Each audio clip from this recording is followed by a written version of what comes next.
恭敬大德圣定，为此法会集一切众生，请转妙法轮，教导我们如何了生脱死，离苦得乐，速证无生。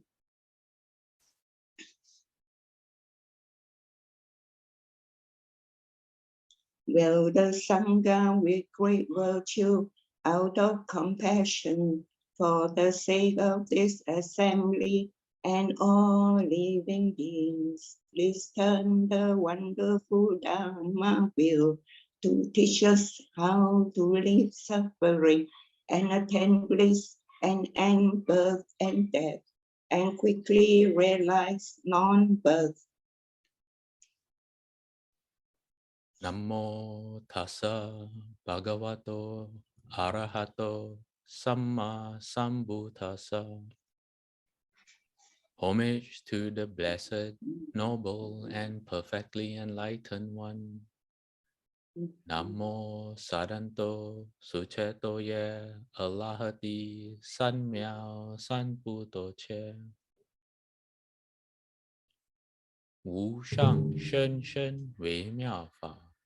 百千万劫难遭遇，我今见闻得受持，愿解如来真实义。Supreme and wondrous Dharma, subtle and profound, rarely is encountered, even in a billion eons.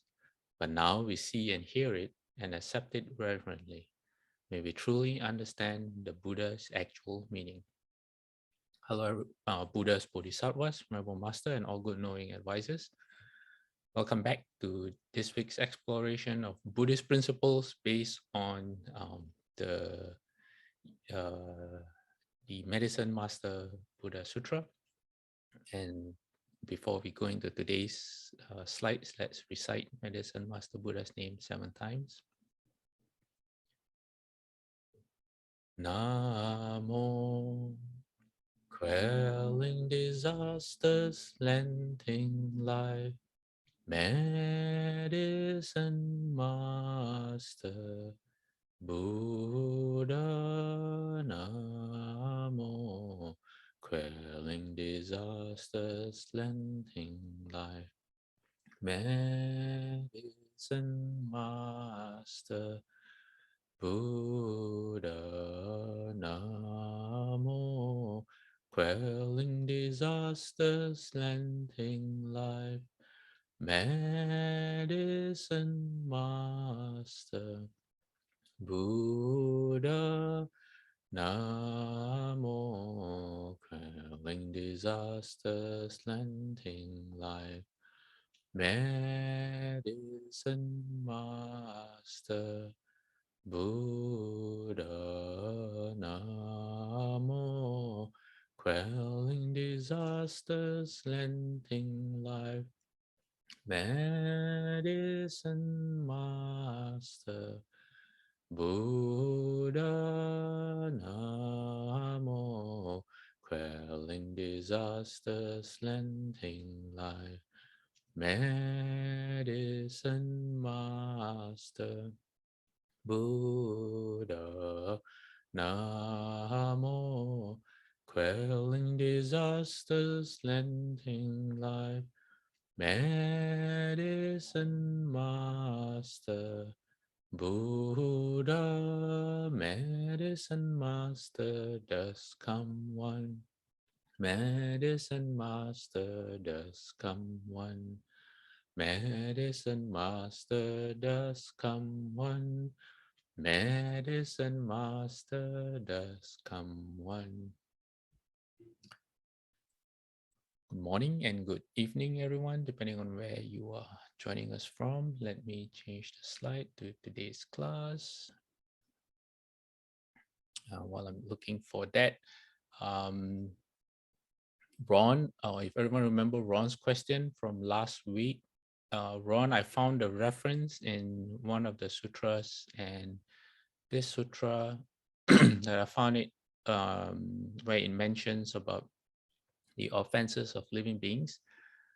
This is on from the Earth Store Sutra, and just let me share that quickly with everyone, and then we can get to our slides. Let me change the view, page display, single page. Okay, let me. Okay, what you see on your screen right now is the Earth Store Sutra with Shufu's commentary. This is on page 162. If you get the book from our DRBA book published by BTTS, we have two versions, one with Shufu's commentary, one without. This is the one with Shufu's commentary. Let me find it. Okay, here. So the part that I highlighted, this is Earth's, let me see. I believe this is Earth Sutra speaking, and he's saying that since almost every single movement or stirring of thoughts on the part of the living beings of Jambu Vipa, that includes us, is karma and an offense. So this was the last week. In last week's class, I referenced this statement, but I wasn't sure in which of the sutras it appeared, and the Earth Store Sutra is one of them.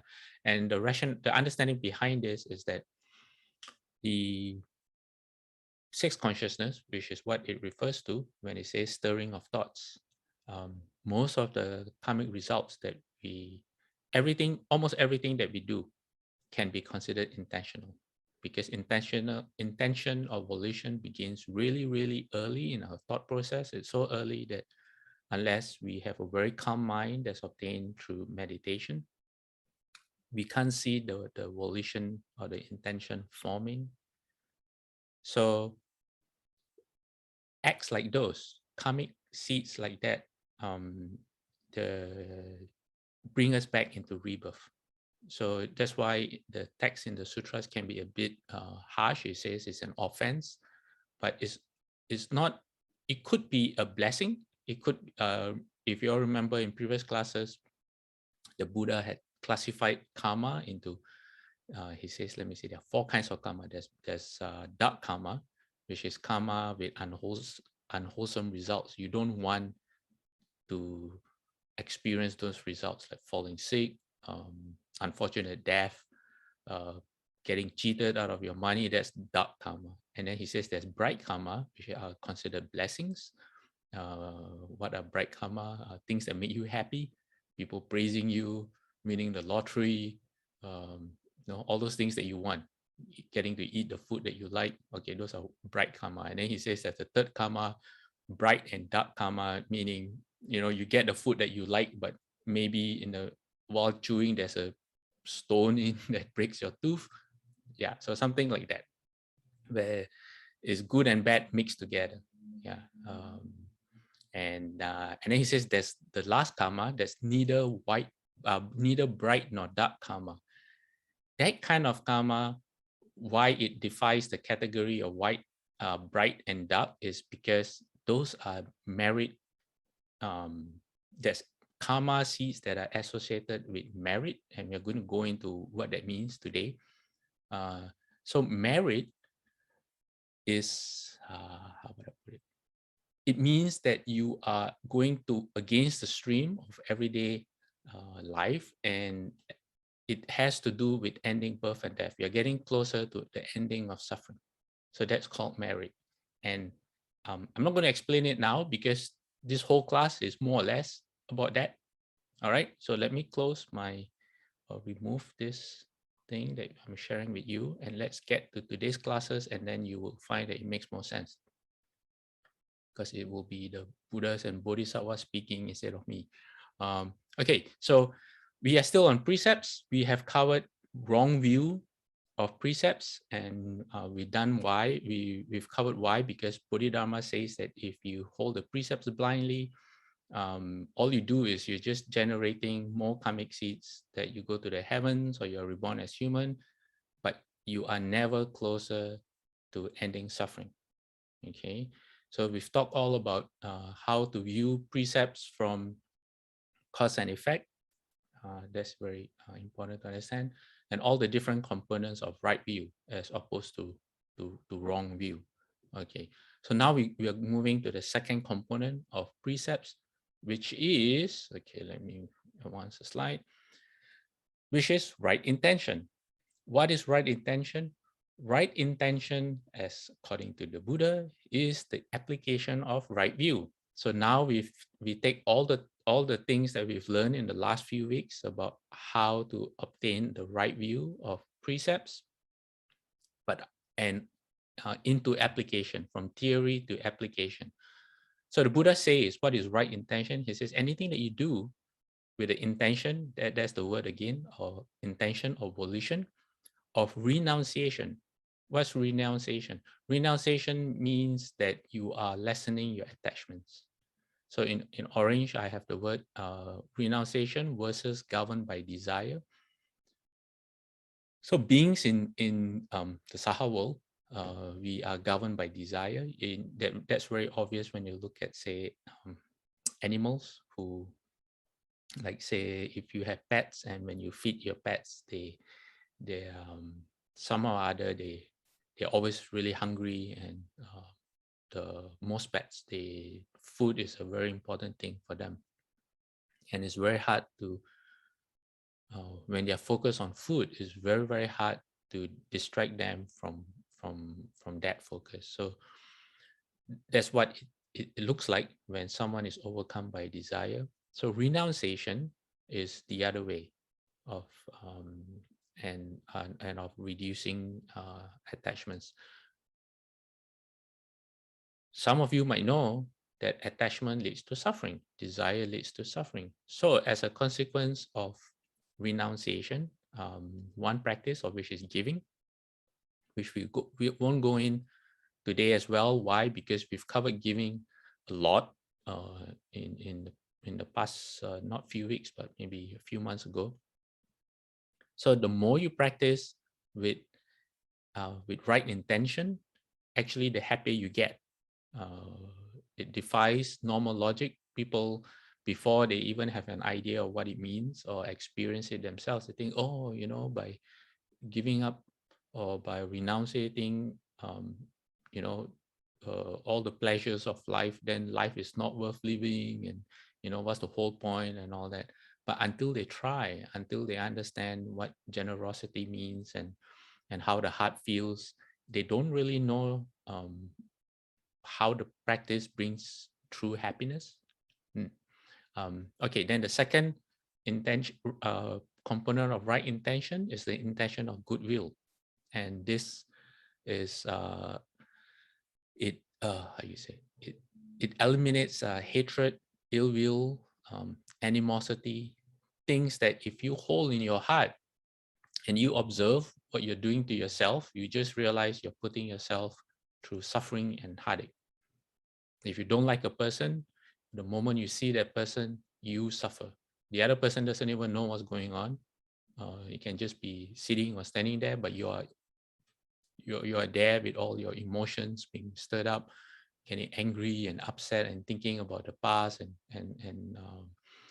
thinking about all kinds of scenarios for the future to make yourself even more upset, and you're just creating suffering for yourself. So one of the right ways to live or right intention is goodwill. And then the third one is harmlessness, which is acts of harmfulness. You want to eliminate acts of harmfulness. And it is said in one of the suttas that the Buddha, he said, discovered this twofold division of thought just before he actually, before he got enlightened, because as he was trying to find a way to enlightenment, he realized that he had two kinds of thoughts. And this was when he was meditating in the forest. He realized that one classification of thoughts were thoughts of desire, ill will, and harmfulness. And then he had a different class of thoughts, which was the opposite, which had to do with renunciation, our generosity, had to do with goodwill and harmlessness. And he realized that when desire and ill will arose in him, he could see the effect on himself. He could see how, like we just talked about, it generated more suffering or affliction in himself. He could see how it obstructed his wisdom, and that this is the path towards suffering and away from nirvana, or the ending of suffering. So when he realized the nature of the mind and how he could control the mind, and not, how you say, in a skillful way, he chose to go the skillful way. Yeah. And what happened? Then he became the Buddha. All right. Okay. That is endorsed. I think that's the highest endorsement for this kind of thoughts. Okay. Now, let's see what the sixth patriarch has to say about right intention. And he says, okay, he says, building temple. This is the chapter in the sixth patriarch sutra where I think it's called Doubts and Answers, where people ask him questions. So this is the sixth patriarch saying building temples, sponsoring Sangha ordinations, making donations, hosting vegetarian feasts. He says all of this is called seeking blessings, which is surprising because we think those are really good, right? Those are really good deeds, but he classifies them as seeking blessings. He says, but blessings should not be mistaken for merit and virtue. Merit and virtue are to be found in the Dharma body, not in cultivating blessings.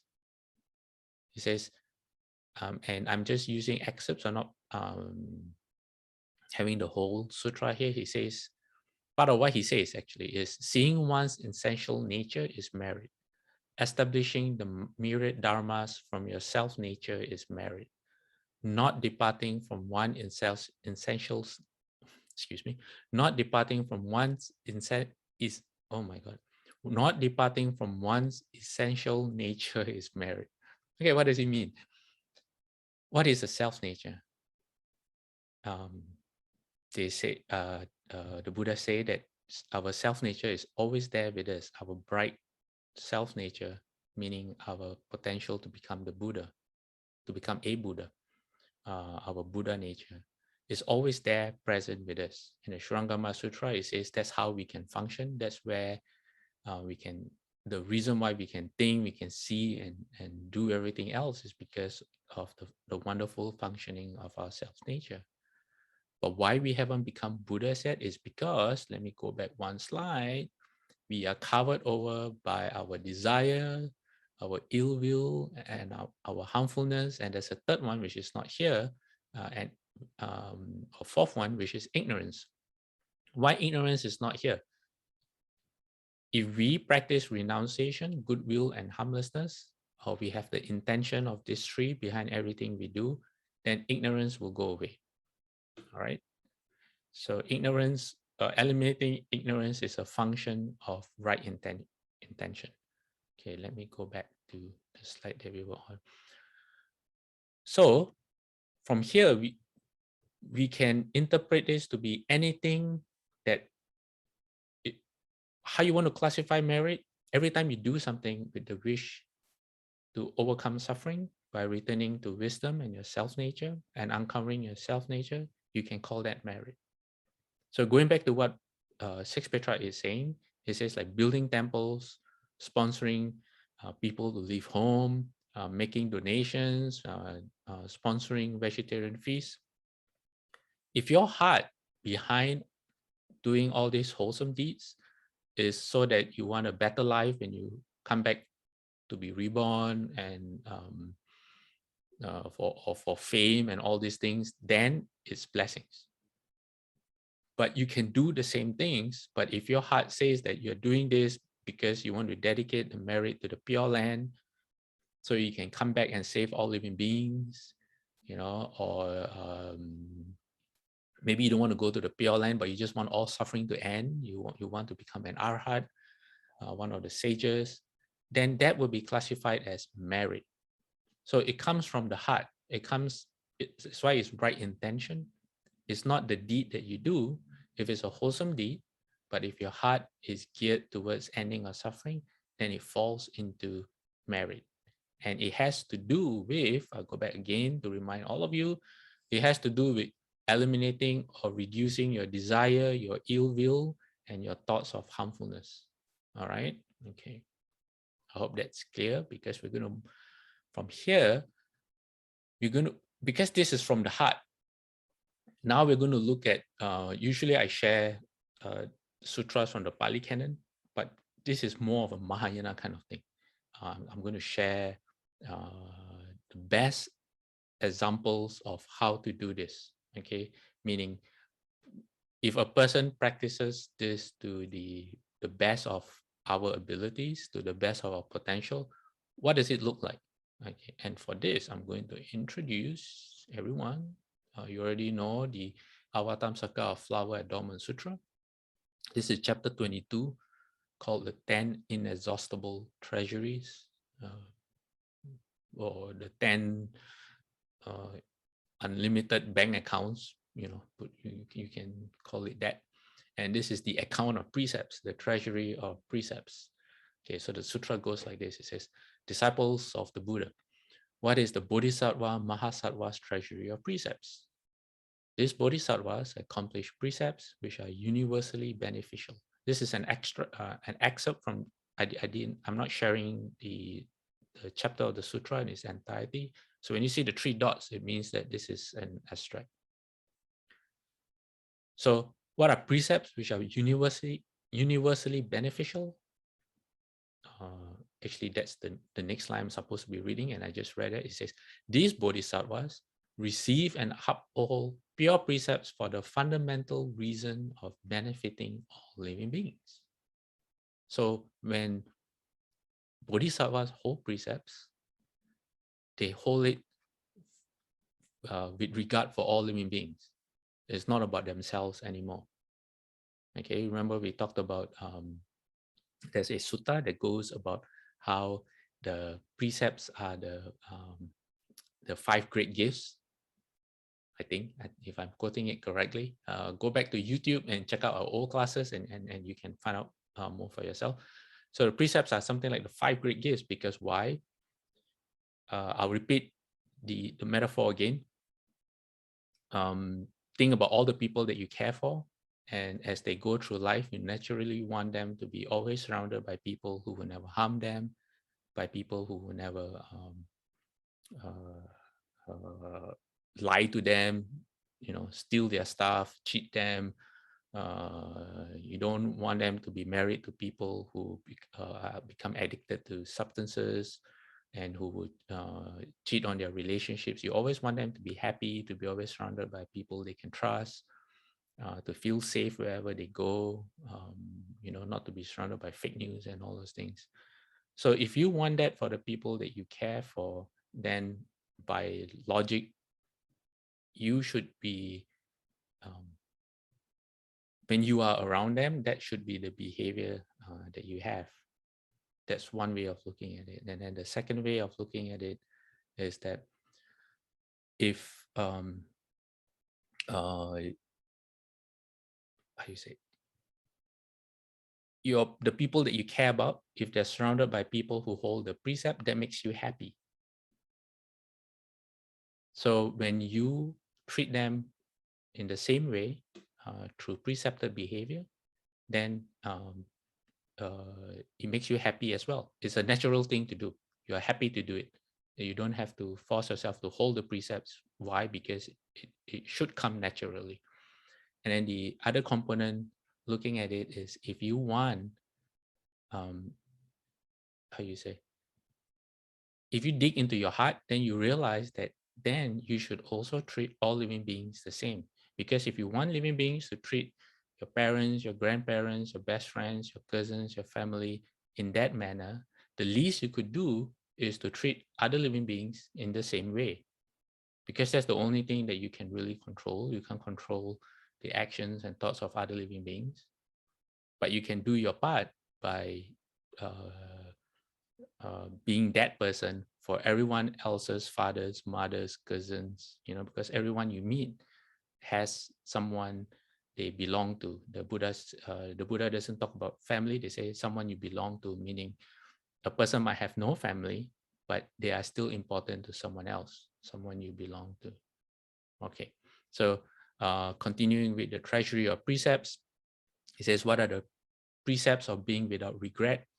It says, these bodhisattvas always rest in thoughts free from remorse or regret. Everything that they do, it doesn't come back to haunt them. Say, why? Because they do not commit heavy offenses. In other words, they don't break the precepts, and then they do not practice flattery or deceit, and they do not break the pure precepts. So when now we are looking at the heart of what is the best way to hold the precepts, basically, not in terms of the form, not in terms of what does it mean to not lie, but what is the heart behind not lying? What are the reasons why? Okay. And then same chapter, it says, what are the precepts of non-contention? These bodhisattvas do not criticize what is already established. How much the less try to set things up their own way. That means they don't go fight against convention. They accord with conditions. It says their minds are always in accord with precepts that tend towards nirvana, completely receiving and upholding them and not violating them. There again, you have precepts that tend towards nirvana, which we now have discovered has to do with merit, okay, meaning right intention. Nor do they use precepts as a way to disturb other beings, causing them to give rise to suffering. It is only because they want everyone to always be happy that they uphold the precepts. It's very noble. And it says, nor do they use precepts as a way to disturb other beings. How do you use precepts to disturb other beings? Forcing people to be vegetarians before they're ready. That's one. Sometimes people take the 8 precepts. They can't listen to music. They can't watch entertainment. So then they ban all this from their house because they say, I can't listen to music, so none of you can play music. Then you're using your precepts to make other people afflicted and suffering, because your precepts are your precepts. They have nothing to do with other people. The moment you use your belief to oppress other people, as what's happening around the world all the time, that's when you make other people unhappy. Okay. Then the next one we have is, what are the precepts on never harming? It says, okay, you will realize that the questions being asked in this chapter have to do with the right intentions, as we looked at in the beginning of our class. So precepts of never harming, these bodhisattvas do not rely on precepts to study deceptive mantras or create potions in order to harm living beings. It is only for the sake of rescuing and protecting living beings that they uphold the precepts.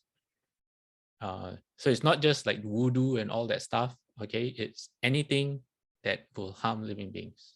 Okay, don't take this literally. Look at the principle. The principle is not doing anything to harm living beings, but actually to also help.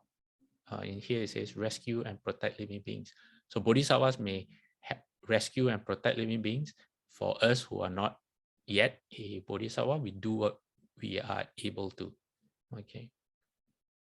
And then what are the precepts of never making violations? It says these bodhisattvas have eternally severed killing, stealing, sexual misconduct, false speech, double-tongued speech, harsh speech, unprincipled speech, greed, hatred, and deviant views. These are the 10 harmful deeds, the 10 unwholesome deeds.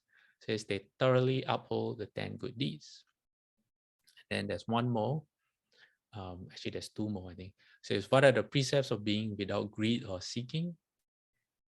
These bodhisattvas do not manifest strange appearances or display their own virtue. It is only for the sake of perfecting the dharmas of escape that they hold the precepts. So the precepts are not to try to impress anyone that they're so great. I hold so many precepts. Actually, the more precepts you hold, the better example of what being a Buddhist you should be, and the more humble, the more humility you should have, the more quiet you should be. Let me see. Ron has a question. It says, Fasha, we are not bodhisattvas. How can we be like that except through a lot of change in our thinking and feeling? Yes, precisely. That's why I'm showing right now, I'm sharing the Bodhisattva's conduct because they represent the best that we have to offer. So where we are, all of us, we are at different points in our lives, and we all have different intentions. Not all of us are ready to end suffering. Some of us might think that life is really enjoyable because in this particular life, we are extremely fortunate, but we're not so sure what our future lives will bring for us. But regardless of that, we are all at different points in our practice along the path. We have different intentions. So depending on where you want to end up, okay, that is your practice. Okay, what I'm sharing now is something we can all aspire to in all our different ways. So we do what we can, but we can only do what we can if there's something that provides an incentive or something that shows us what's possible within us. So by sharing what bodhisattvas can do, it's a way of saying this is how we can be. We may not be there yet, but this is how we can be. This is until we become a Buddha, this is the highest of our potential. How we get there is called practice, doing and practice. Oh, okay. And then the other one, so this is not meant to discourage you, this is meant to inspire you. Don't think, oh, it's so hard. No. Where does it happen? It just happens in your next thought. And then it happens in the next thought again. No one's asking you to go climb Mount Everest. All we do here is very easy. We just look at, observe our mind, observe the nature of the thoughts that arise. We ask ourselves, who do we want to be? What do we want out of this life? And how can I learn? If I want to be better, how can I learn to be better? If you don't want to be better, then, you just want to learn some wisdom and things like that, then, it's okay too. All right. And the next slide is, what are the precepts of never erring? It says these bodhisattvas do not aggrandize themselves. Is that how you pronounce it? Aggrandize themselves and say, I hold precepts. When they see people who have violated the precepts, they do not slight or slander them and cause them to feel remorseful, but they simply single-mindedly hold the precepts. So this is the principle of holding it for yourself and not worrying about others, not being a Dharma cop or Dharma police, where you use the Dharma to go and find fault with other people. Do we have a question? Someone has unmuted your mic. No. I'm going to mute your mic and let's continue. Okay. So Melinda says, changing the mind to pure thinking is already the first move towards the Bodhisattva's path. Yes, very true. It comes from the mind, and that's how you take the first step. Okay, we have a lot more to cover. Let's quickly cover this because I have an announcement to make at the end of class. So the Bodhisattva things, it says all living beings violate the pure precepts because they are upside down, meaning we have ignorance. Sometimes we don't know, we don't understand cause and effect. We don't know what to do. And then continue saying only the Buddha's world-honored ones can know the causes and conditions that make living beings upside down. So they violate the pure precepts. It says, I should accomplish unsurpassed bodhi and extensively proclaim true and actual dharmas for living beings so they can separate from being upside down. So Ron, coming to your question, the Bodhisattva has that kind of heart. They have the heart that wants to save and rescue all living beings, just like the Earth Store Sutra that we recited at CDTB and in Malaysia this week, where you saw how Earth Store Bodhisattva came up before he became or she became Earth Store Bodhisattva. What were the incidents, the major incidents that led to he and she in Earth Store Bodhisattva's past lives making the vow to want to save and rescue all living beings. So for those of us who are puzzled as to, okay, that's the Bodhisattva, and that's not me, but you're interested in practicing, but you can't see the relevance between this part of the sutra and yourself. But because you're interested, one of the things you can do is to ask yourself, why? Why is your heart not that way? Instead of just noticing the difference, you investigate inwards. Why don't you have the wish to save all living beings? And you constantly investigate and ask yourself, why are you like that? If bodhisattvas can be like that, how come you don't have the same aspirations as all these great beings? It might take you, you might constantly think about it for the next few years. For some people, it might be all it takes is a week or a month, it depends. But when you finally understand, then you have made a great, how you say, discovery about yourself that you will never ever regret. Yeah. Okay. And then now we go to Treasury of Shame. What else motivates the Bodhisattva in his practice? It says, these Bodhisattvas remember the evil they did in the past, and they give rise to shame. Okay. We do things, we don't even remember what we did a week ago. We happily just forget. And then the sutra says, which is to say, they themselves reflect, from beginningless time onward, we and all living beings have mutually been one another's father, mother, older brother, younger brother, older sister, etc., etc. But because we are filled with greed, hatred and stupidity, arrogance and deceptiveness, and all sorts of other afflictions, we have also mutually hurt one another and reciprocally exploited one another. Okay. Remember the part I said about treating other people the same way you want your the people you care for to be treated. Bodhisattva goes one step further by seeing everyone, or they know that everyone is related to them somehow. So this is actually very powerful. If you can, in your mind, see all older men as either your father, okay, see all men, all right? See all men as your fathers, or as your grandfathers, as your uncles, as your older brothers, or younger brothers, as your cousins. See all women as your grandmothers, your mothers, or your great-grandmothers, your sisters and all that. Then if you do it right, your life changes. You are happy doing certain things, and you will find that the ability of human beings to irritate you actually reduces a great lot. And it's not your conditions changing, it's not your environment changing or the people around you changing. It is only by you changing your perspective towards other living beings. Don't take my word for it, go try it out and see how it feels. Okay. So the Bodhisattva continues by saying, after contemplating all living beings as relatives, people they care for, he says, we have lusted, raped, injured, and killed. There's no evil we have not committed. It is this way for all beings. Based on their afflictions, they double their manifold evils. For this reason, among everyone, there is no mutual respect, no mutual veneration, no mutual compliance, no mutual humility, there's no guidance, there's no regard.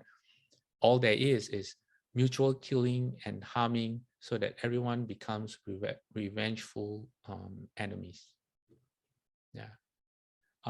Let me ask a question. I just got a pop-up message on my screen saying now everyone can see my screen. Before this, everyone could still see my screen, right? Or was there a interruption due to internet connection or something? Anyone want to respond? I think we can see your screen. I'm not sure about the others. I can. Okay, I think as long as you can, everyone else can. Thank you. So the Bodhisattva further considers this: we personally, as well as all living beings, are shameless about past, future, and present behavior. Yet there is not a single deed which the Buddhas of the 3 periods of time do not see and know. So we may forget, or we may choose to forget or ignore, but it says the Buddhas know. You can't hide your secrets from the Buddha. So it says, so now if you do not cut off this shameless behavior, the Buddhas of the 3 periods of time will continue to see us. How could we possibly not stop acting like this? There is no way we cannot stop. Therefore, we should single-mindedly severe and get rid of such behavior and become certified to Anuttara Samyak Sambodhi, or proper enlightenment, so that we can expansively speak true and actual Dharma for living beings. So how does this feel like? Well, has there been someone in your life that you look up to? For some people, that would be Shufu. For other people, that might be their grandfather or grandmother. Someone you never want to let down. Okay, someone who you care for so much. You have so much respect and care and regard for the person that you always want. The person brings out the best in you. You never want the person to be disappointed in you, not out of fear, but just because you I don't know what's the word, you like the person so much, and this is how it feels like. So that gives you a clue as to how our relationship with the Buddha should be like, our relationship with teachers, our relationship with our whoever you take refuge with. So imagine if they all know all the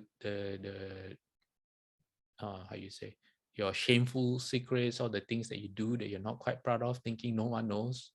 But if you find out that these people know, then that's what the Bodhisattva is trying to say. Then you change yourself. He says what? There is no way we cannot stop. He said, how could we possibly not stop acting like this?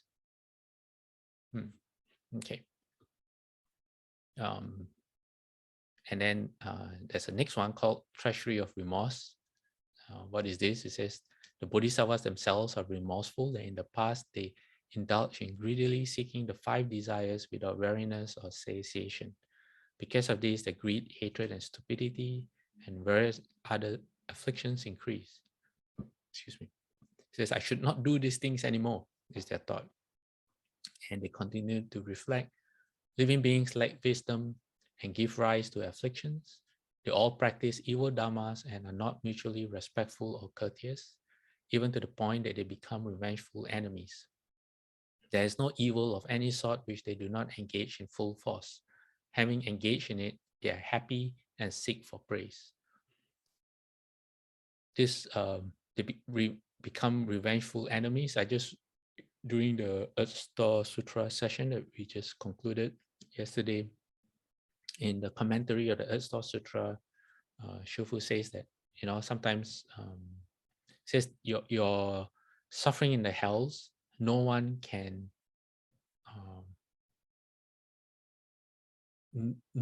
undergo the suffering on your behalf. It says even fathers and sons, or say mothers and daughters, have to undergo the suffering separately.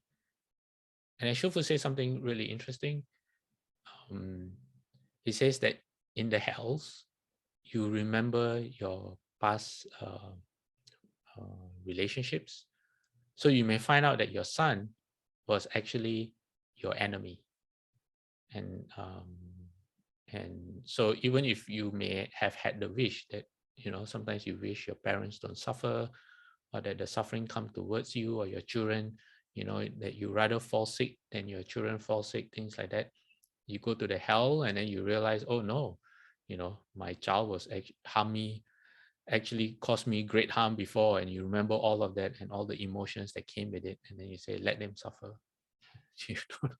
Because you see the truth behind the relationship. So that's very interesting. So that's what the Bodhisattva here is speaking about. He says they are blind without the wisdom eye and have no knowledge or vision. From their mother's belly, they enter the womb and are born with an unclean body. In the end, their hair turns white. They go through old age, their faces get wrinkled. Those with wisdom contemplate this and see that this solely comes about from the impurity of sexual desire.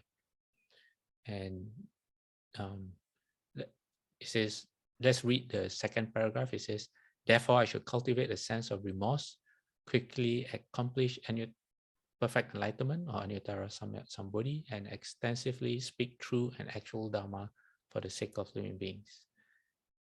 And then the heart of a Bodhisattva, okay, goes on, says, I will accord with and take care of all the many kinds of beings, providing all manner of services and offerings for them. I will treat them with the same respect I show my parents, teachers, elders, arhats, and even the dust come ones. I will serve them all equally without difference. I will be a good doctor for the sick and suffering. I will lead those who have lost their way to the right road. I will be a bright light for those in the dark night and cause the poor and destitute to uncover hidden treasures. The Bodhisattva impartially benefits all living beings in this manner. So the Bodhisattva treats all living beings as if they were as the same as the people who were dearest say to you.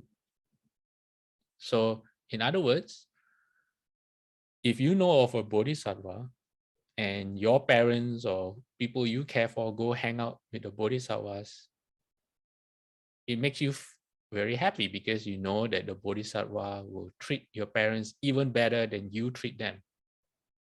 You know, unless you are extremely great at carrying out your role, and that makes you happy. That will make you happy. So this is something like that. And how does that feel like? I spoke about, it says, even treat them like the Buddha. If you can treat everyone like how you would treat the Buddha if the Buddha was in front of you, you know, you are well on your way to becoming a Bodhisattva. I spoke about this, having this thought experiment.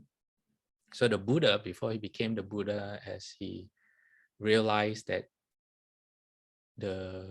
as he was practicing mortification of the body, like eating very, very little and subjecting himself to a lot of physical stress, to the point that his stomach, if you look at his stomach, you could actually see his spine. That's how thin he became. The Buddha did this to the point of death. He said that if I continue in this way, there is nothing waiting for me but death, and I will still not achieve my goal.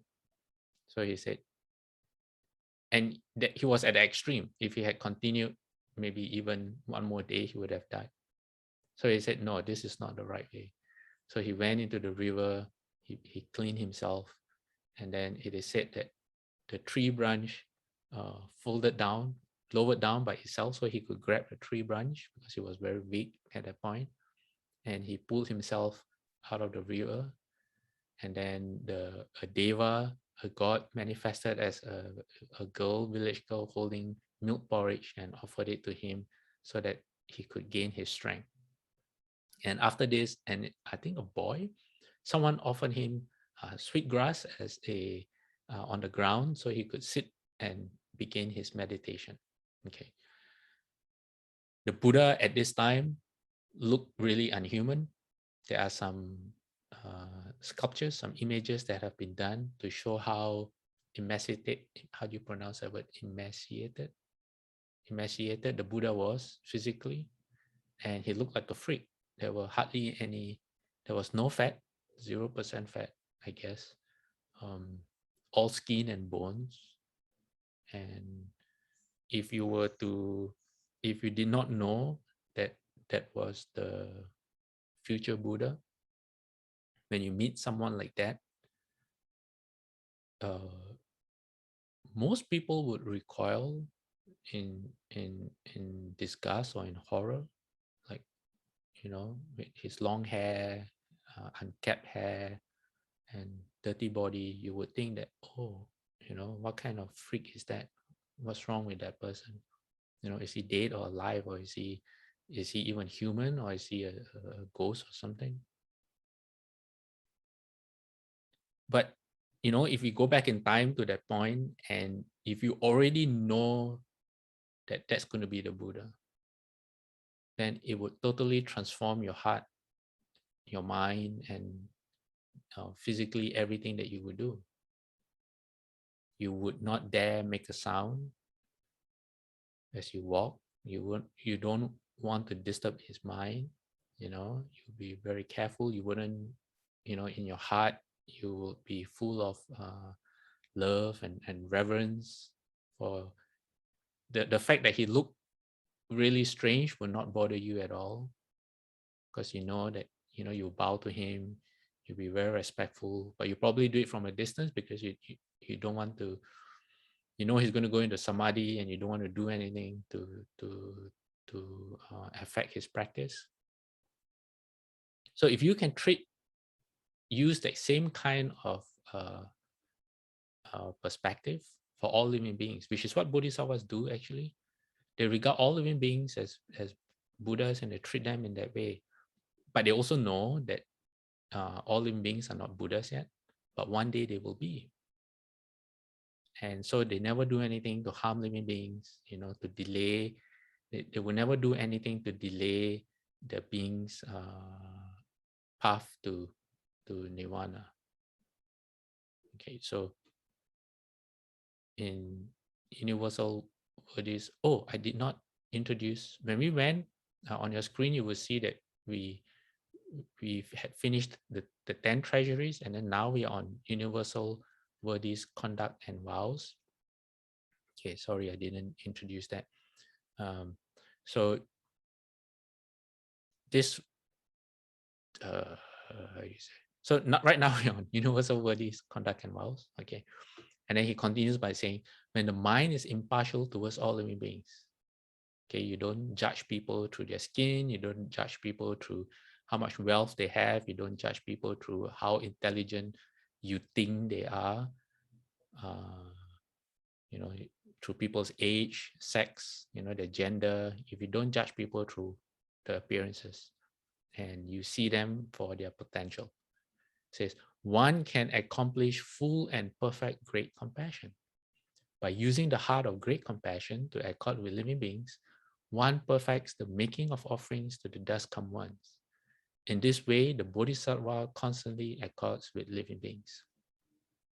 So treating all men, like I said, seeing all men, seeing all women in different roles, you have to adjust your mind if you want to go through this thought experiment.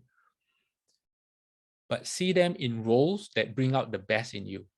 Okay, if seeing them as a grandfather brings out the best in you, or seeing them as a father brings out the best in you, then skillfully use your mind in those ways. If it doesn't work, this thought experiment doesn't work, then ask yourself, what's wrong with you? Why doesn't this work for you? And understand yourself more. Okay. Universal Worthy Bodhisattva goes on to says that enlightening beings' protection of and dedication to those who are not their relatives or friends are equal to those for their relatives and friends. It says why? Because enlightening beings enter the equal nature of all things. They do not conceive a single thought of not being relatives or friends. Even if there were sentient beings who have malicious or hostile intentions towards the enlightening beings, still the enlightening beings also regard them with the eye of compassion and are never angered. Okay, so when I was a Sami at the city of 10,000 Buddhas, you lose all your freedom. When I was a novice monk, you have no freedom at all.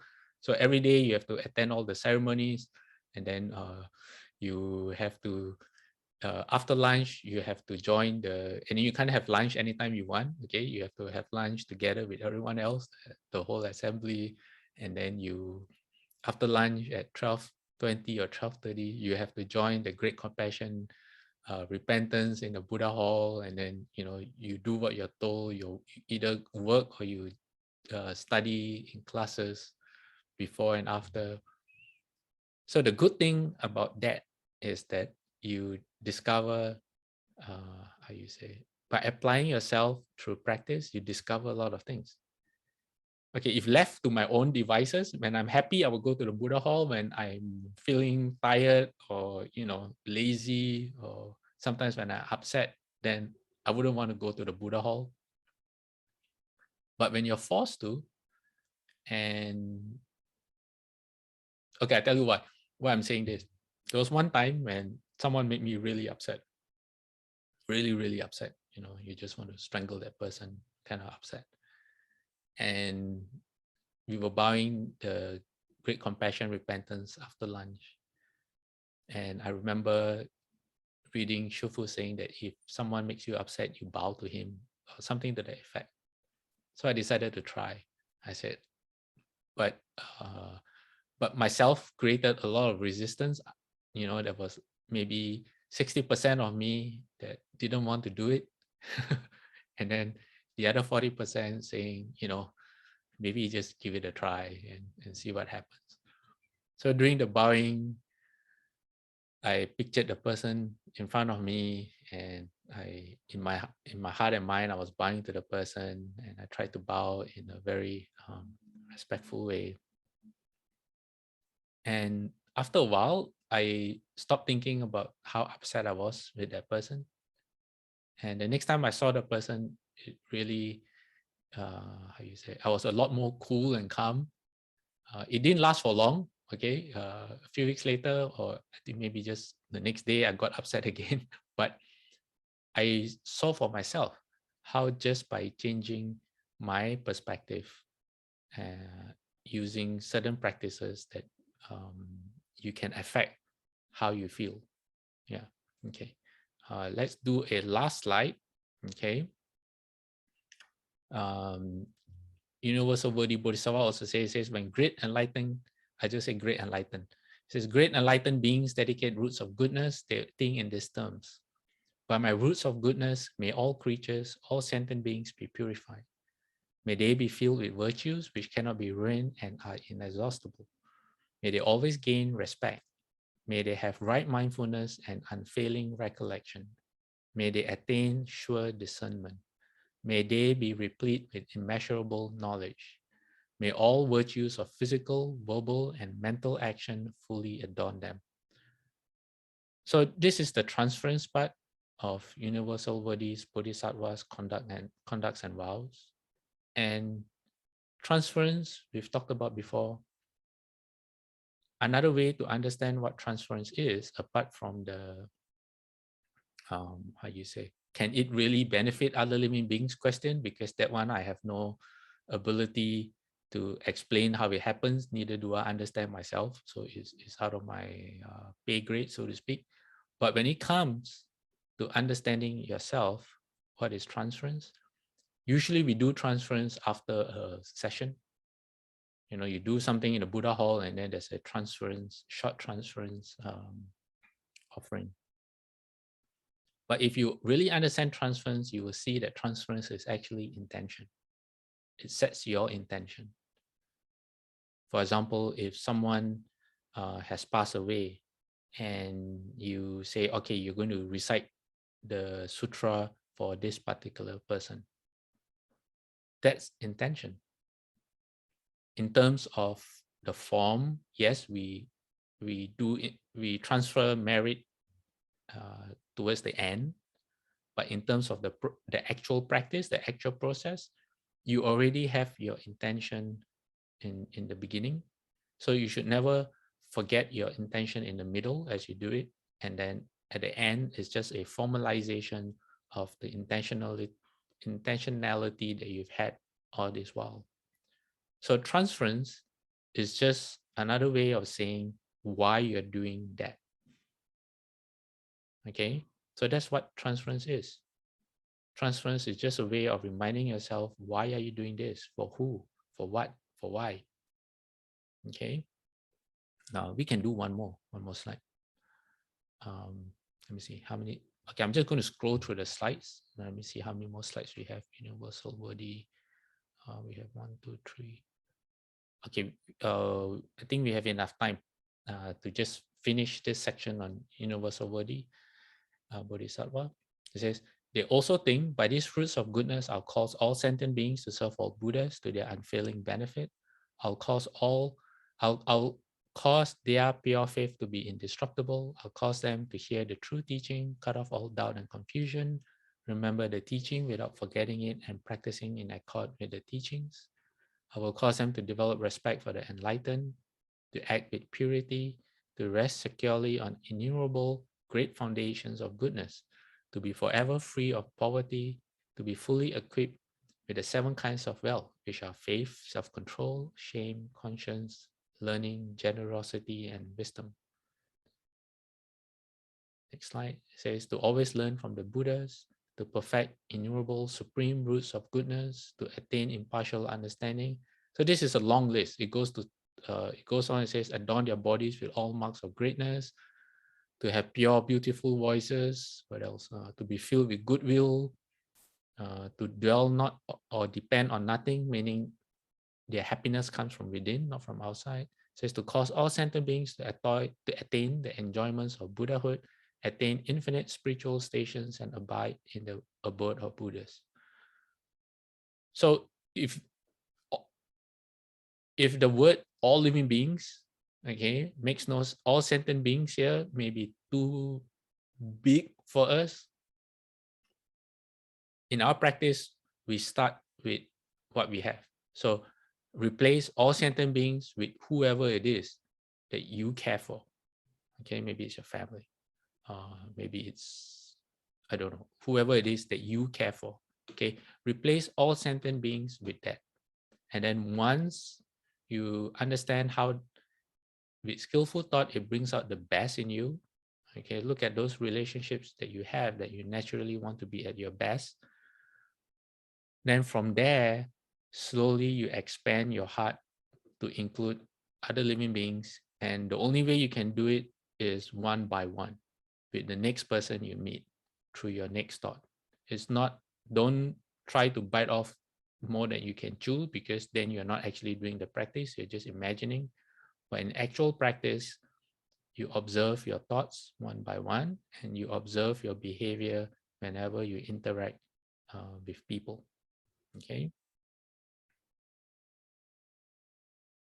And then the last slide that we have on this, it says, if one has roots of goodness but does not desire to benefit all sentient beings, that's not called dedication or transference. When every single root of goodness is directed toward all sentient beings, that is called dedication. So what does that mean? If you can open your heart up and be able to transfer merit, that means you living beings become the reason why you move towards wholesomeness. Then he says that's called transference. So this is the Mahayana heart. We call ourselves Mahayana Buddhists, but actually, if you are a real Mahayana Buddhist, then you would have the Bodhisattva heart, which is the wish to save all living beings. So right now, our hearts aren't big enough yet. We are not Maha yet. Okay, to be Maha, you have to slowly expand your heart to include more and more living beings, and that's how you can get to be Mahayana Buddhist. So what I was going to announce is that I wanted to take a 1-month break, because I've been wanting to do that for a long time. First we had the Flower Dormant Sutra recitation, and then we had the Earth Store recitation, and I haven't finished this whole, in terms of our classes, we haven't finished this whole section of precepts. But I guess now, because I still have a lot more slides to go, today I only managed to cover half. So I guess we'll have a class next week, and then I'll take a break for a month to concentrate on myself. So what we're going to do next week is we will explore the Avatam Sutra further. But what chapter we are going to go into is chapter 26, in case you want to read ahead, because chapter 26 is where the Bodhisattva perfects the second ground, the ground of precepts. Okay, and then from there we will go to the 6 Patriarchs' explanation of the Pure Land practice, to see how everything that we've discussed about, okay, from the beginning of this section of our classes about precepts, holding right view and right intention of the precepts, how the 6th Patriarch calls that Pure Land practice, which is very, how you say, convenient, I guess, because a lot of people here practice the PLM practice. So so we will tie it all up with how the sixth patriarch talks about the PLM practice, and you see that they're all and one the same. They just go by different names. And it's something that's really familiar to us all along. It's not very mysterious. The Dharma is actually very simple. So next week, we will look at the second ground of the Bodhisattva, the ground of stainlessness, which is where the Bodhisattva perfects precepts. And then we'll look at how the sixth patriarch talks about PLM practice, which is actually what we've been discussing all this while. And from the sixth patriarch's description of what PLM practice is all about, if we have time to cover more, we'll talk about the 4 Brahma Viharas, which the sixth patriarch references in the PLM practice. Okay. Do you have any questions? So I know, Ron, that you could share a story. How about we keep that story for maybe next week? Okay. Anyone else has any questions?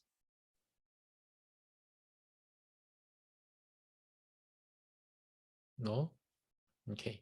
Let's dedicate merit. Let me end this slideshow.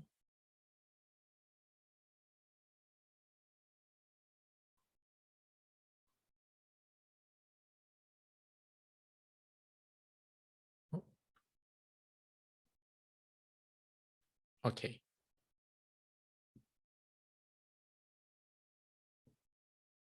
I'm going to invite everyone to join me in putting our palms together.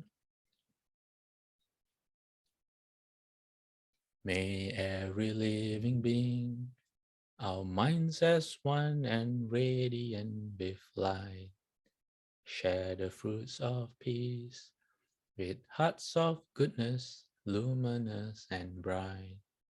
If people hear and see how hands and hearts can find in giving unity, may our minds awake to great compassion, wisdom, and to joy. May kindness find reward. May all who sorrow leave their grief and pain. May this boundless light dispel the darkness of our endless night. Because our hearts are one, this world of pain turns into paradise. May all become compassionate and wise. May all become compassionate and wise. Let's do 3 bows to the Buddha and then to Shufu after that.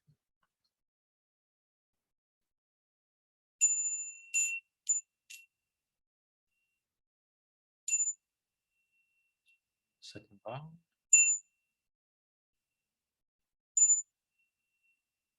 Third bow. Half bow. Bowing respect to the Venerable Master.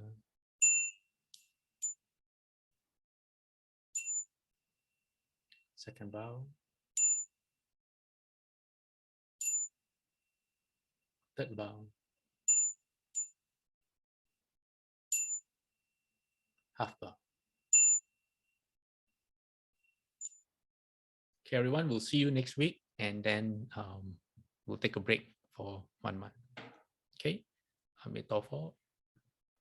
Amit Tofo, Thank you.